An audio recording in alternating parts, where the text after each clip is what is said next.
Hello guys, welcome to దందా creative corner. నా channel కనుక కొత్తగా వచ్చినట్టే లైక్ చేయండి, సబ్స్క్రైబ్ చేయండి అండ్ బెల్ ఐకాన్ ట్యాప్ చేయండి. రాజాసాబ్ యాక్టెడ్ బై ప్రభాస్ గారు అండ్ డైరెక్టర్ బై మారుతి గారు. అయితే రాజాసాబ్ గ్లిమ్స్ అయితే ఈరోజు అయితే రిలీజ్ అయింది. సో గ్లిమ్స్ చూస్తే నాకైతే బాగానే అనిపించింది. ఎందుకంటే గ్లిమ్స్ బాగుందంటే గ్లిమ్స్లో ఒక రిఫ్రెష్మెంట్ ఆఫ్ ప్రభాస్ని చూసాను నేనైతే. చాలా ఫ్రెష్గా, చాలా అల్టిమేట్ లుక్స్, కూల్ లుక్స్గా కనిపించింది నాకైతే ప్రభాస్ గారు. ఒక చిన్న డిస్టర్బెన్స్ ఉండొచ్చు, బయట ఫోనాలు అవుతుంది కాబట్టి. సో కొద్దిగా అడ్జస్ట్ అవ్వండి. చాలా బాగా అనిపించింది, రిఫ్రెషింగ్. ఏమైనా ఉన్నాడు ఆ ప్రభాస్ అందులో. కానీ వరుస సలార్ అండ్ కల్కి అండ్ రాజాబ్స్ ఒక లైన్గా చూసుకుంటే చాలా వరకు లుక్స్ బాగా చేంజ్ అయ్యి, చాలా సలారే బాగుంది అనుకుంటే కల్కి అంతకన్నా బాగుంది, అంతకన్నా రాజసాబ్ అయితే చాలా బాగుంది. యాడ్సప్ టు డైరెక్టర్ మారుతి గారు చాలా బాగా ప్రభాస్ గారిని చూపించాలనుకున్నారు కాబట్టి.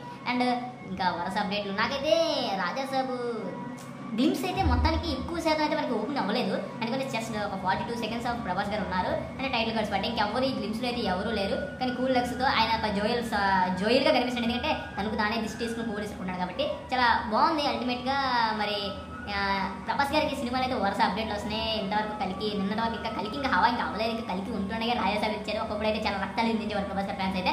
సో చాలా గుడ్ న్యూస్ అనే చెప్పాలి ప్రభాస్ గారి ఫ్యాన్స్. ఇంకా చాలా తర్వాత సలా 2 ఉంది, కలికి 2 ఉంది అండ్ స్పిరిట్ కూడా స్టార్ట్ అవుతుంది ఇంకా అక్టోబర్లో. టీమ్ అయితే ఆల్రెడీ April 10th, 2025కి రిలీజ్ చేయడం కూడా అనౌన్స్మెంట్ చేశారు. ఇదైతే బెస్ట్ రిలీజ్ చేయడం చెప్పాలి. ఎందుకంటే ఆ టైంకి మూవీస్ ఇంకా ఏమీ రావులేండి. ఒకవేళ వచ్చినా తట్టుకోలేవు. అక్షయ్ కుమార్ది ఒక మూవీ అయితే ఉందంటున్నారు. సో అది ఎంతవరకు ఉంటుంది లేదు. ఆల్రెడీ టాక్సిక్ అయితే పోస్ట్పోన్ అయిపోయింది. మన KGF గారిది టాక్సిక్ అయితే పోస్ట్పోన్ అయిపోయింది. సో చాలా బెస్ట్ డేట్ అనే చెప్పాలి. సో ఆ డేట్కి అయితే కన్ఫర్మ్గా పక్కా వస్తేనే చాలా బాగుంటుంది. ఎందుకంటే అన్ సీజన్ బట్ ఏదైనా బాగానే ఉంటుంది. బట్ సంక్రాంతి ఫెస్టివల్స్ అయితే క్లాస్ ఉంటుంది కాబట్టి వర్కౌట్ అవ్వదు. సో ఇది సింగిల్ రిలీజ్ అయితే బెస్ట్ అయితే అని చెప్పి అయితే రాజసాబ్ గ్లిమ్స్ అయితే ఓకే. అండ్ మ్యూజిక్ తమన్ గారి మ్యూజిక్ అయితే ఓకే, గుడ్ అని చెప్పాలి. మొత్తం వావ్ అనిపించలేదు, అలానే నిరాశపరచలేదు కూడా. ఓకే, ఒకలాగా వెళ్ళిపోయింది. ఒక అల్టిమేట్గా బాగానే ఉందని చెప్పాలి. గ్లిమ్స్ వరకు అయితే ఇంకా తర్వాత టీజర్, ట్రైలర్ ఇంకా ఫుల్ అప్డేట్స్ వస్తూనే ఉంటాయి. సో ఇదండి రాజాసాబ్ గ్లిమ్స్. నా వీడియో కానీ మీకు నచ్చితే కింద లైక్ చేయండి. మీరు ఏమనుకుంటున్నారో రాజాసాబ్ కోసం కింద కామెంట్ చేయండి అండ్ ఛానల్ సబ్స్క్రైబ్ చేయండి. Thank you.